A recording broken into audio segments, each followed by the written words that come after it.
Hey there everyone, this is LifeBreak. Welcome back to my playthrough of Etrian Odyssey 3. In the previous episode, I had done nothing in the labyrinth, just got a bunch of quests and did some shopping. And here I'm going to show you a little technique that you can use, is that even though I just sold off all of my recent stuff with the farm team, I have enough money to get all the items I want. So, I can buy items for people who are not on the team. And here's how you do that. You go to buy. You go to whatever armor you need. Now, in the lower right corner of the bottom of the screen, you're going to see something that says X Other. That's referring to your other teammates. So you press X, and oh my god, I can see the other people in the guild. And you can buy things for other people in the guild right here, so you don't have to go fetch them. So I've already taken the initiative and got the bone shields. I'm just going to go ahead and get 4 berets. Barrettes, whatever you want to call them. And there's a very, very good reason to get them. Is A, they give plenty more defense. They give 7 more defense than the Viking helmet does. A. So, of course, every defense point is worth it. We're going to take the Barrette. The second reason is because it gives confusion resistance, and that's very important for the 10th floor. When we start running into mushrooms, that will confuse us.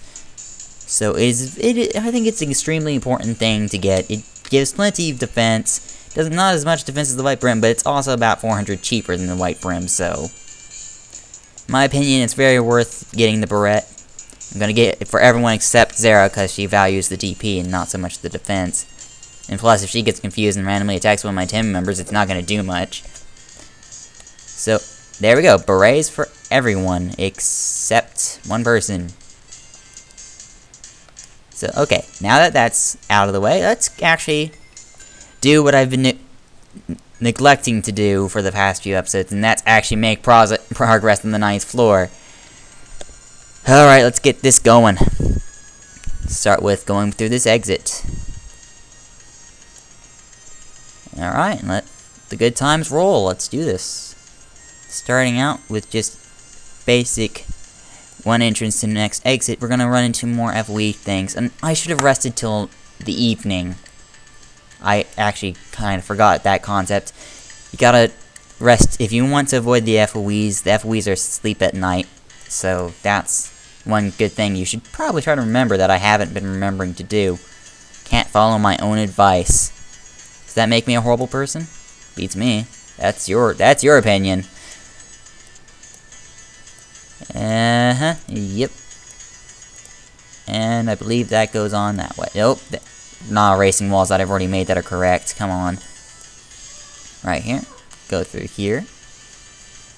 Alright. Believe we're about to get a spell of fun. What you want to do is you want to lure this this FOE and just go straight backwards. He'll be directly behind you. And in a few turns he's going to go back up. So apparently, that's not the way we should have done. Oh, wait. Maybe he won't go back up so soon. So yeah, then you just lure him down and you go around him. Initially I was thinking a different idea, but yeah, this works. This works plenty better. So I'm not gonna complain. No. Oh! Whoa, wait no. Tansujutsu, everyone. Tansujutsu. Make it happen. Do not want to be here.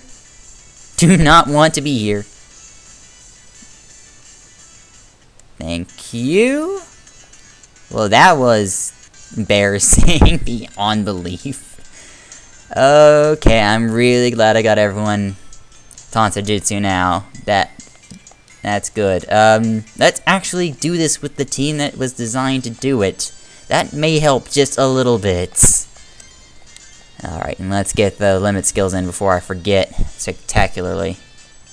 Okay, Hellfire, just going on Kirazera. And not Mumioken. What else? Charge Tactics, going on Gandra, and Second Wind is on Amina. Alright. Okay, let's do this with the team that's competent enough to actually go through the floor.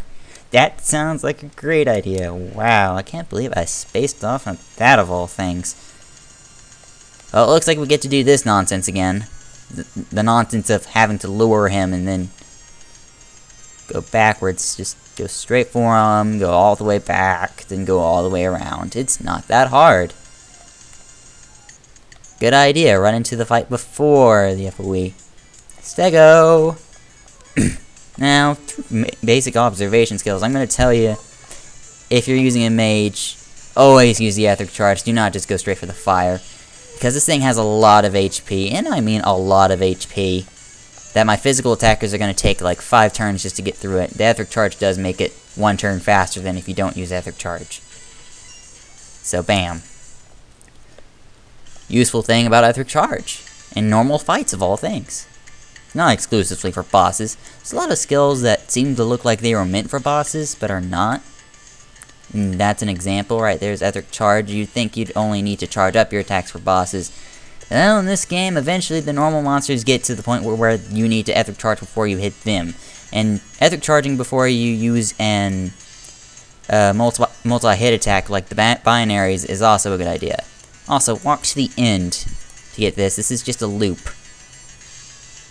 Yeah, see, this is just a loop. So just walk to the end if you do not get hurt. Oh, I'm starting the map wrong like a boss. Let's go this way. I believe there's a shortcut if we go to our upper right. And once again, this 68 heal from Royal Veil is amazing. I don't need to continuously say that, but I'm going to continuously say that because that's what I feel about it. It's that this 68 heal at the end of the turn when Gandrin Kiera at full health is just amazing. It covers all the damage Stegosaurus does to anyone else. And because he's going to be attacking Amina most often, it just helps a lot. It helps a lot that the 2 lowest HP have the Royal Veil, not Amina, because if Amina had the Royal Veil, we'd be screwed, because she'd always lose it, because she has the most HP. And that's the thing. And that's the thing.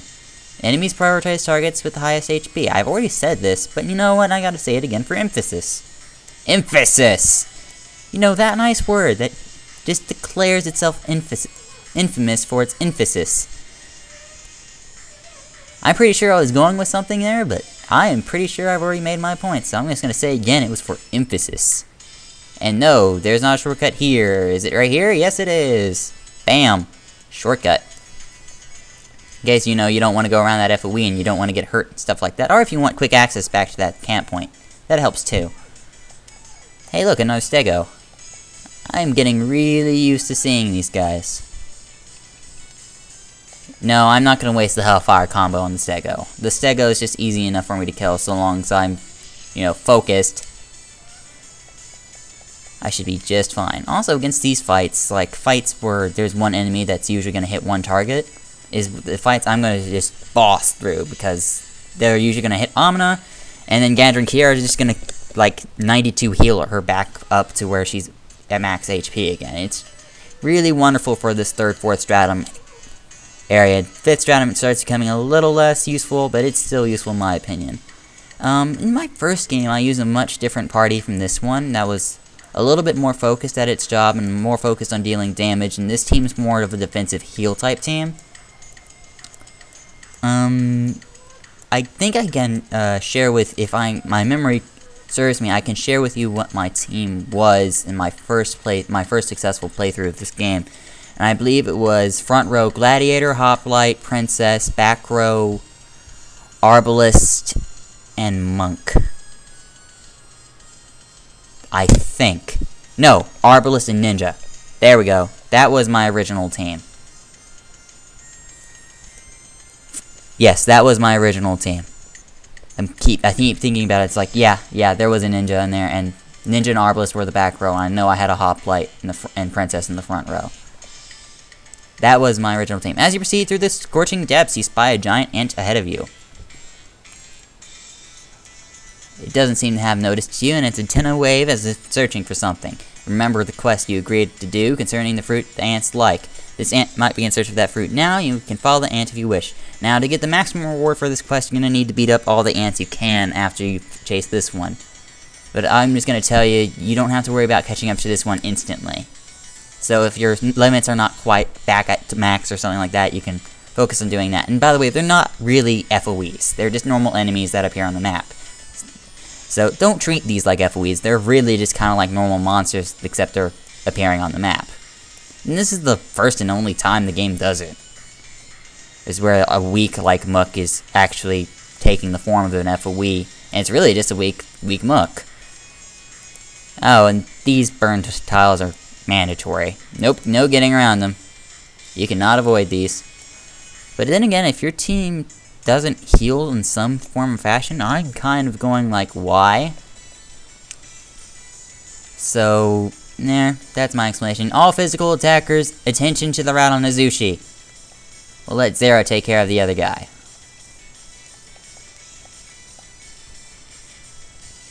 Do do do do do do do do do do. Oh, and we blinded the Azushi. That's great too. It's almost dead. Okay, so you know what?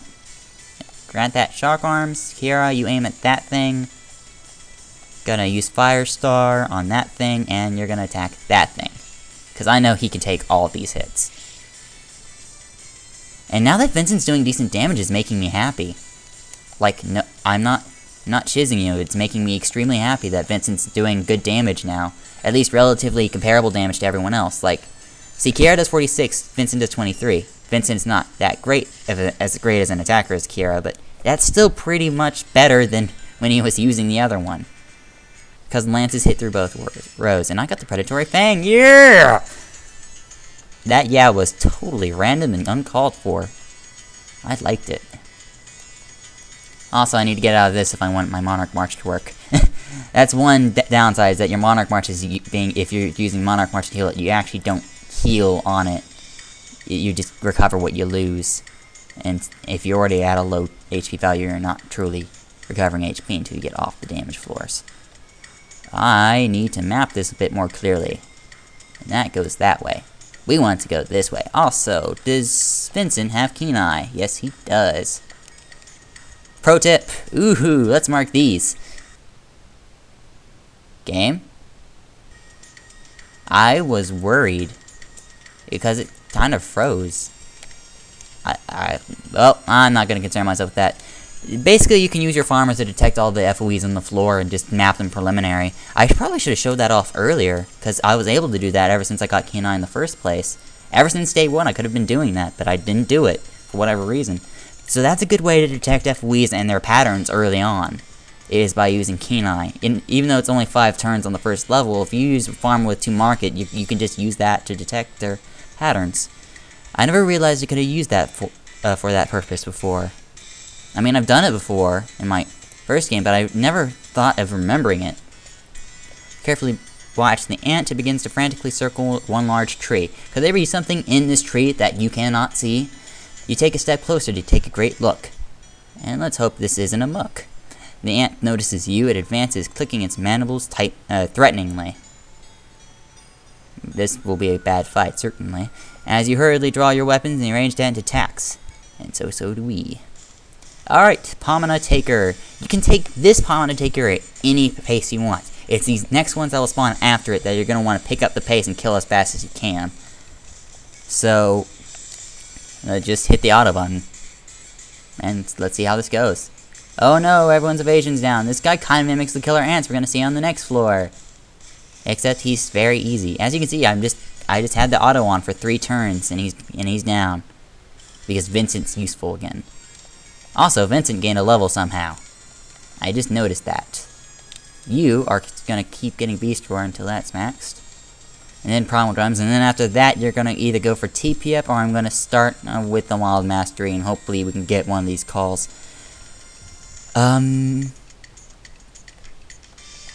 There's so many good choices when it comes to this though. So I'm thinking I should be getting the TP up first since it's very TP expensive and farmers aren't exactly great when it comes to having a lot of TP. And I always have to make sure I have 13 for the to market, so I have to be careful about choices I make concerning his Wildling subclass. So, yeah. Oh, right, Keen Eye. I should be paying attention. I believe they'll spawn as I take this corner.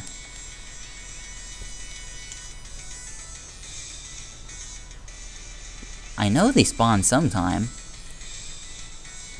I know there's others that spawn. I probably should have been paying attention. Will they appear when I take this corner? Will they appear at all?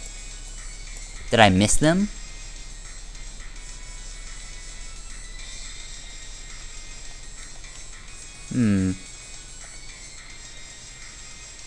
I'm getting slightly concerned. Yeah, I'm getting slightly concerned. So... yeah.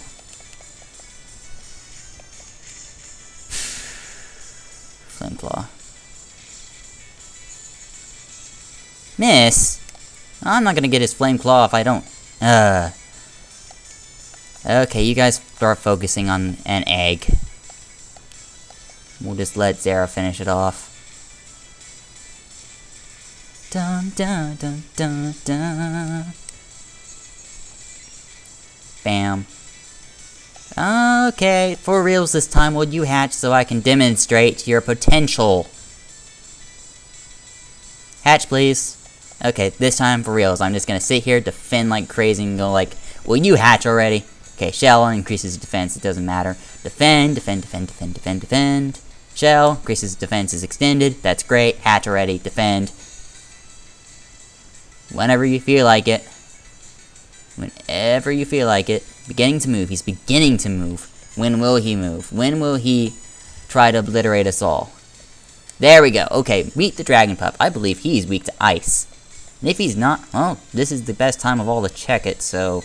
you just go ahead and grant Freeze Arms to Amina, and we're gonna try an Ice Star and see if that works.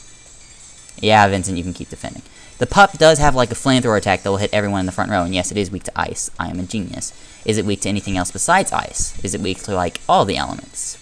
That's what I really want to know. And I ought to stop defending with Vincent. Oh well. No, it is weak only to ice. And we didn't get its drop. That's great. It does have a drop, so if you want to, you can face the Dragon Pups here. They also appear naturally on the 12th floor. You know, just in case you're interested in something like that. Where did they go? Jeez, did I just miss the event? Am I stupid? Don't answer that. Rhetorical questions, rhetorical. Where does this go? Oh, this is FOE country, isn't it? This is totally FOE country. Oh, boy, was I right. Yeah, this is FOE country. I've been traveling in FOE airspace. And I barely dodged a bullet for both of them. Don't I feel smart?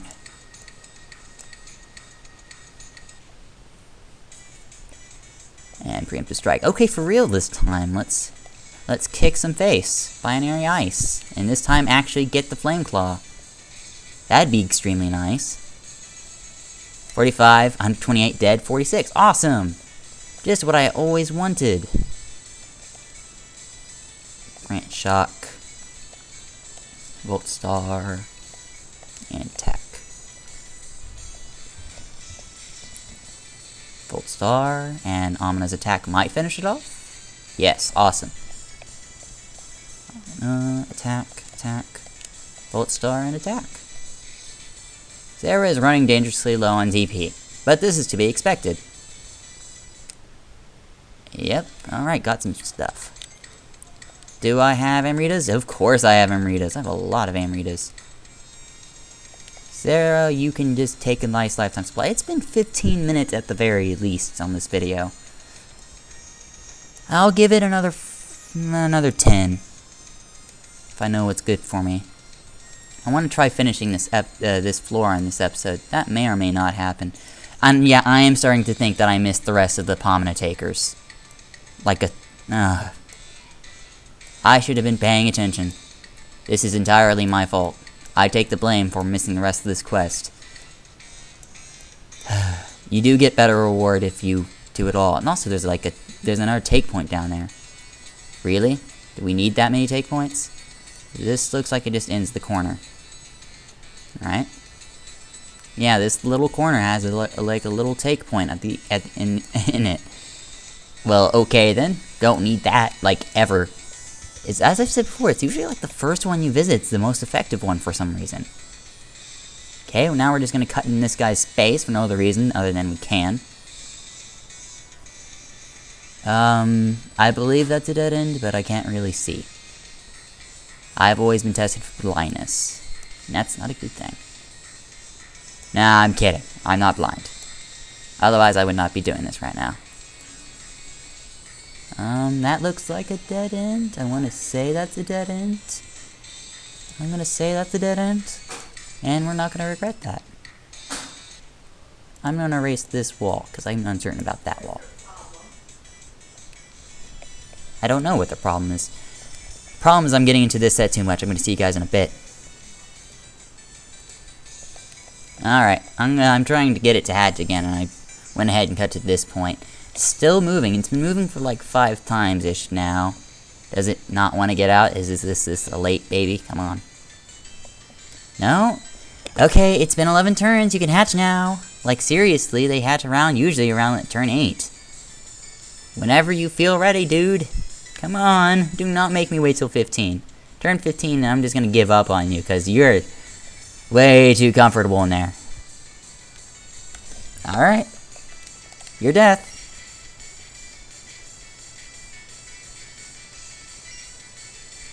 Your death. You took way too long. And 2 people leveled up, so I have to tend to them. Blah, disgusting noises. I believe we're getting more anti-fire. Nothing changed there, and... Oh, Kiara gained a point somewhere in Royal Vale. Sarah. Yes, we're still working on Fire Mastery. Alright, awesome! Going down this way. No, it loops around. Awesome! So I didn't make a mapping mistake. Well, I almost made a mapping mistake, but that's besides the point. Oh, and we're on more damage tiles, because the game loves it right now. Well, I guess if you want to walk on less damage tiles, you can go where the FOE originally was, and you won't take too much damage. If you're still concerned about that. Oh, I believe there's a really good shortcut around here somewhere. We got this nice little square room. And it leads 2 directions. That is an event of some kind. I think this might be a healing... I don't remember what kind of event that is. I'm going to check it out later. As in, not right now. Where is it? Hey, it's this set again! Awesome! Good to see you guys again. Alright, and back. Is it here? Yes, it's a very, very, very nice shortcut. It's one of the nicest shortcuts in the game. Because it takes you basically straight from the submagnetic pole down here.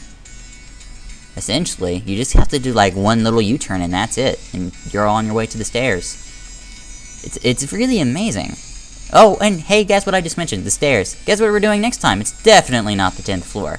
I don't know what you're thinking. Because obviously we're doing the ocean next episode. Well, I am, once again, joking. We are doing the 10th floor next episode. So hey guys, this has been LifeRake. And as always, I thank you for watching. I'm gonna see you next time. Bye. Let it finish. Okay, bye for reals.